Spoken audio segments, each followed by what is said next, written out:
बिस्मिल्लाहिर्रहमानिर्रहीम अस्सलामुअलैकुम everyone and welcome to my channel ईटा फॉर यू।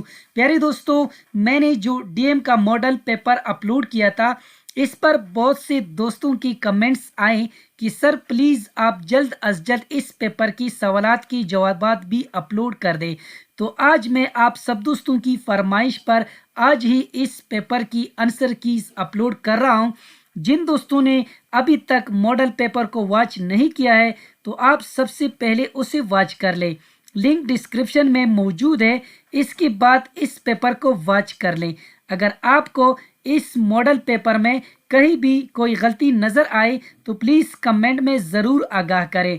तो बिना टाइम वेस्ट की वीडियो को शुरू करते हैं। वीडियो को शुरू करने से पहले अगर आप मेरे चैनल पर नए हो तो प्लीज़ मेरे चैनल को लाइक कीजिए, सब्सक्राइब कीजिए और ज़्यादा से ज़्यादा शेयर कीजिए। प्यारे दोस्तों, मैं इस पेपर को 4 पार्ट्स में अपलोड करूंगा, यानी इसके कुल 4 पार्ट्स होंगे और हर पार्ट में 25 MCQs होंगे। तो आइए सबसे पहले इसका पहला पार्ट अपलोड कर लेते हैं। इसमें क्वेश्चन नंबर फर्स्ट है, ब्लैक कार इज माइन। इस क्वेश्चन में कहते हैं कि यहाँ पर इस सेंटेंस के अंदर आपको जो अंडरलाइन वर्ड माइन नजर आ रहा है, ये किसकी मिसाल है? यहाँ पर इसका राइट ऑप्शन है ऑप्शन सी, यानी प्रोनाउन। क्योंकि प्रोनाउन वो लफ्ज़ होता है जो किसी इसम की जगह इस्तेमाल होता है या इस्तेमाल हो। माइन यहाँ पर हमारे पास पोजेसिव प्रोनाउन है, चूंकि माइन यहाँ पर मलकियत को जाहिर कर रहा है। तो यहाँ पर हमारे साथ माइन, यूअर्स, हर्ज, यूअर्स, अवर्स, ये सारे के सारे हमारे साथ पोजेसिव प्रोनाउन को जाहिर करते हैं। नेक्स्ट क्वेश्चन कर लेते हैं। Nasir is the eldest of Sharif family.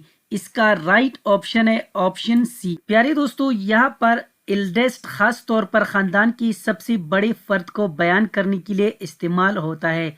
Option A, B, सी, ये आम तौर पर कंपैरिजन के लिए हम यूज करते हैं। तो इस लिहाज से यहाँ पर इसका राइट ऑप्शन है ऑप्शन सी। नेक्स्ट क्वेश्चन कर लेते हैं। Smoking is injurious blank space health. प्यारे दोस्तों, इनमें से कौन सा ऑप्शन इस सेंटेंस में आएगा या इस सेंटेंस के लिए करेक्ट है?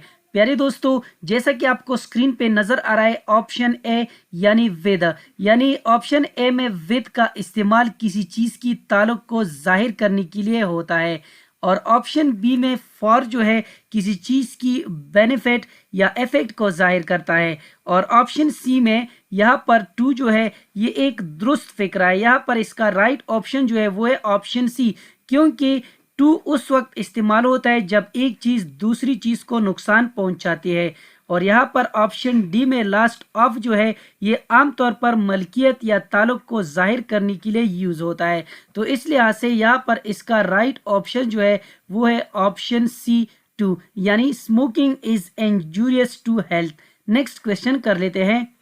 Choose the word opposite and meaning to issue. इस क्वेश्चन में कहते हैं कि लफ्ज इशू का मुतजाद लफ्ज कौन सा है? नीचे दी गई ऑप्शन में। लफ्ज इशू की मानी है मसला या जारी करना या परेशानी। तो यहाँ पर अगर ऑप्शन ए को देखा जाए, यानी ऑप्शन ए मीन्स वापस लेना और यहाँ पर ऑप्शन बी प्रोलॉन्ग, यानी इसकी मानी है तूल देना या लंबा करना। ऑप्शन सी मीन्स उलझाना। ऑप्शन डी मीन्स अलग करना, यानी सेपरेट की मानी है अलग करना। तो यहाँ पर इसका राइट ऑप्शन जो है वो है ऑप्शन ए, रिकॉल, यानी the word opposite and meaning to issue is recall. Next question कर लेते हैं। The total length of the boundary of a circle is called blank space of the circle। इस question में कहते हैं कि दायरे की बैरूनी बाउंड्री की कुल यानी टोटल लंबाई को क्या कहते हैं? इसका राइट ऑप्शन है ऑप्शन ए, सरकमफ्रेंस, यानी यहाँ पर दायरे की बैरूनी बाउंड्री की कुल लंबाई को सरकमफ्रेंस कहा जाता है। ये दायरे का पैरामीटर भी होता है। इसके लिए जो फार्मूला यूज होता है वो है circumference is equal to 2πr। Next question कर लेते हैं। The reciprocal of a divided by b whole मनपी स्क्वायर इज व्हाट। यहाँ पर इस क्वेश्चन में कहते हैं कि a डिवाइडेड बाय b मनपी होल स्क्वायर का यानी रेसिप्रोकल कौन सा है? नीचे दी गई ऑप्शन में। प्यारे दोस्तों इंतहाई सिंपल क्वेश्चन है। अगर हम इसको एक्सपेंड फॉर्म में लिखेंगे तो ये बन जाएगा ए मनपी स्क्वायर डिवाइडेड बाई बी मनपी स्क्वायर। तो यहाँ पर अगर इन दोनों को हम आपस में इंटरचेंज करते हैं तो यहाँ पर इसकी साइन पे जो ऊपर यानी माइनस का निशान आपको नजर आ रहा है ये प्लस में चेंज हो जाएगा। तो ये कुछ इस तरह बन जाएगा बी डिवाइडेड बाई ए का होल स्क्वायर, और इसका उलट होगा, इनवर्स होगा a divided by b whole square. तो यहाँ पर इसका राइट ऑप्शन है ऑप्शन सी। नेक्स्ट क्वेश्चन कर लेते हैं। Cotangent theta is equal to what. यहाँ पर इस क्वेश्चन में कहते हैं कि कोटेंजेंट थीटा हमारे साथ किस वैल्यू की इक्वल है। प्यारे दोस्तों टेंजेंट थीटा हमारे साथ बराबर है sine theta divided by cos theta. तो कोटेंजेंट थीटा इसका उलट है तो वो फिर कुछ इस तरह बन जाएगा यानी cos theta divided by sine theta. तो यहाँ पर इसका राइट ऑप्शन है ऑप्शन सी। नेक्स्ट क्वेश्चन कर लेते हैं। The sum of central angles of a pie graph must be equal to. इस क्वेश्चन में कहते हैं कि पाई चार्ट की तमाम सेंट्रल एंगल्स का मजमुआ किसके बराबर होता है। इसका राइट ऑप्शन है option C 360 degree. Pie chart एक सर्कल पर मुश्तमिल होता है और उसके दायरे की तमाम सेंट्रल एंगल जो है वो 360 के बराबर होते हैं। नेक्स्ट क्वेश्चन कर लेते हैं। Which part of the brain keeps you breathing. इस क्वेश्चन में कहते हैं कि दिमाग का कौन सा हिस्सा आपकी सांस लेने के अमल को बरकरार रखता है। इसका राइट ऑप्शन है option D medulla oblongata.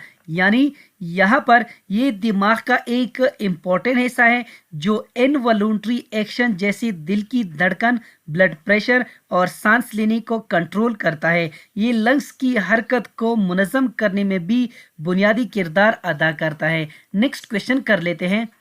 If the angle of incidence is 45 degree, then what will be the angle of reflection? इस क्वेश्चन में कहते हैं कि अगर एंगल ऑफ इंसिडेंस 45 डिग्री हो तो एंगल ऑफ रिफ्लेक्शन क्या होगा। इसका राइट ऑप्शन है ऑप्शन डी 45 डिग्री, क्योंकि laws of angle of reflection के मुताबिक एंगल ऑफ इंसिडेंस हमेशा एंगल ऑफ रिफ्लेक्शन के बराबर होता है। नेक्स्ट क्वेश्चन कर लेते हैं। Acid is present in vinegar. इस क्वेश्चन में कहते हैं कि विनेगर यानी सिरका में कौन सा तेजाब मौजूद होता है। इसका राइट ऑप्शन है ऑप्शन सी CH3COOH यानी एसिटिक एसिड। यानी ये एसिटिक एसिड का फार्मूला है। विनेगर यानी सिरका में मौजूद तेजाब एसिटिक एसिड होता है जिसका फार्मूला है CH3COOH। नेक्स्ट क्वेश्चन कर लेते हैं। Which type of food is called body building food. इस क्वेश्चन में कहते हैं कि किस किस्म की खुराक को बॉडी बिल्डिंग फूड कहा जाता है। इसका राइट ऑप्शन है ऑप्शन बी प्रोटीन। यानी प्रोटीन जिस्म में नए सेल्स बनाने, पट्टों की मजबूती, टिश्यूज की मुरम्मत और जिस्मानी नशोनुमा में मदद देता है, इसलिए प्रोटीन को बॉडी बिल्डिंग फूड कहा जाता है। नेक्स्ट क्वेश्चन कर लेते हैं। Tone is created by adding blank space to a colour. इस क्वेश्चन में कहते हैं कि टोन कैसे बनता है। इसका राइट ऑप्शन है ऑप्शन डी ग्रे। यानी किसी भी रंग में ग्रे को शामिल करने से टोन बनता है। नेक्स्ट क्वेश्चन कर लेते हैं। Drawing without geometrical tool is called blank space drawing. इस क्वेश्चन में कहते हैं कि ज्योमेट्री के इंस्ट्रूमेंट के बगैर की गई ड्राइंग को क्या कहते हैं। इसका राइट ऑप्शन है option B free hand. Free hand वो ड्राइंग होती है जो किसी भी ज्योमेट्री की इंस्ट्रूमेंट के बगैर हाथ से बनाई जाती है। नेक्स्ट क्वेश्चन कर लेते हैं। Sketch book is use to keep. इस क्वेश्चन में कहते हैं कि स्केच बुक किस चीज को महफूज रखने के लिए इस्तेमाल होती है। इसका राइट ऑप्शन है option C sheets. Sketch book में शीट्स यानी कागज की सफ़ात होते हैं जिन पर ड्राइंग हाके यानी स्केचिंग की जाती है। इसका बुनियादी मकसद ड्राइंग की सफ़ात को इकट्ठा और महफूज रखना है। और अगर ऑप्शन डी को देखा जाए, कुछ लोग यानी ड्राइंग रिकॉर्ड्स रखने के लिए स्केच बुक इस्तेमाल करते हैं, लेकिन रिकॉर्ड्स का अमूमी मतलब डेटा या तहरीरी मालूमात महफूज करना है, जो स्केच बुक का बुनियादी मकसद नहीं है। तो यहाँ पर इसलिए शीट जो है इसमें करेक्ट ऑप्शन है। नेक्स्ट क्वेश्चन कर लेते हैं। Sculpture is blank space dimensional. इस क्वेश्चन में कहते हैं कि एक मुजस्समा की कुल कितने डायमेंशंस होते हैं। इसका राइट ऑप्शन है ऑप्शन बी 3, यानी मुजस्समा एक 3D आर्ट है, जिसका मतलब है कि इसमें लंबाई, चौड़ाई और ऊंचाई होती है। ये आमतौर पर लकड़ी, पत्थर, मिट्टी या धात जैसी मवाद से बनाया जाता है। नेक्स्ट क्वेश्चन कर लेते हैं। The foundation stone of MAO college was led by. इस क्वेश्चन में कहते हैं कि MAO कॉलेज की बुनियाद किसने रखी। इसका राइट ऑप्शन है ऑप्शन ए लॉर्ड लेटन, यानी लॉर्ड लेटन जो 1876 से 1880 तक हिंदुस्तान की वायसराय रहे, यानी उसने 8 जनवरी 1877 को MAO कॉलेज की संग बुनियाद रखा। नेक्स्ट क्वेश्चन कर लेते हैं। The Agra fort was built by. इस क्वेश्चन में कहते हैं कि आगरा किला किसने तामीर किया था।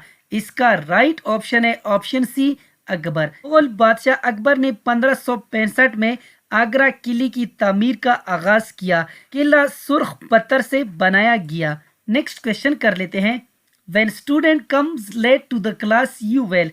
इस क्वेश्चन में कहते हैं कि जब कोई स्टूडेंट क्लास में देर से आता है तो आप क्या करेंगे, यानी ऑप्शन ए उसकी वालिदैन को इत्तला देंगे, ऑप्शन बी उसे सजा दें, ऑप्शन सी कोई तवज्जो ना दे, ऑप्शन डी वजह जाने की कोशिश करें। तो यहाँ पर इसका राइट ऑप्शन है option D try to know the reason. Next question कर लेते हैं। A teacher should be blank space.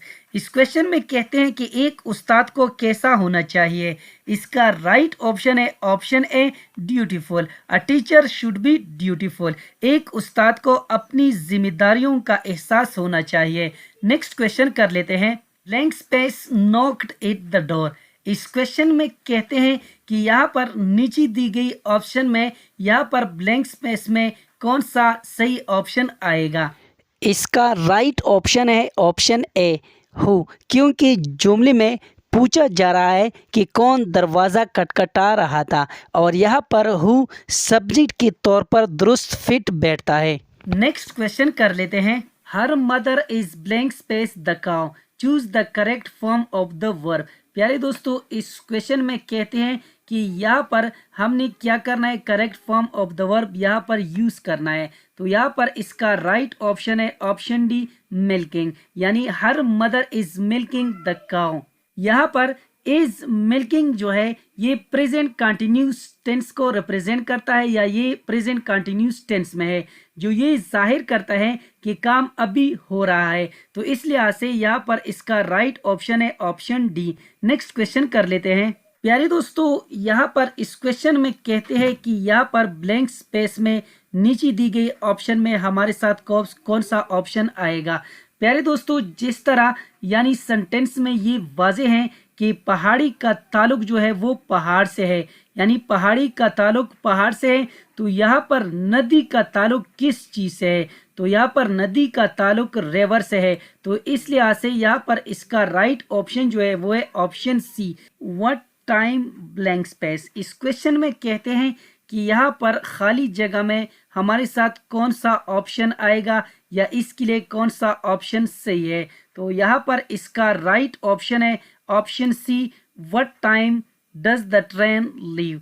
प्यारे दोस्तों, ये यहाँ पर इसलिए सही है क्योंकि ये जुमला एक सवाल है जो किसी तयशुदा शेड्यूल या मामूल के मुताबिक ट्रेन की रवानगी के वक्त के बारे में किया जाता है। ये एक सवालिया जुमला है और मौजूदा ज़माने में इस्तेमाल हो रहा है। तो इस लिहाज से यहाँ पर इसका राइट ऑप्शन यही है। नेक्स्ट क्वेश्चन कर लेते हैं। बनु नज़ीर ने मुसलमानों के खिलाफ मुशरिकीन मक्का को असलहा फराहम किया था। इसका राइट ऑप्शन है ऑप्शन ए ग़ज़वे बदर में। उम्मीद करता हूं कि आज की वीडियो आप सब दोस्तों को पसंद आई होगी। जिन दोस्तों को वीडियो पसंद आई हो, समझ गए हो, तो प्लीज़ चैनल को भी सब्सक्राइब करें, वीडियो को लाइक और शेयर लाजमी किया करें। शुक्रिया। अल्लाह हाफिज़।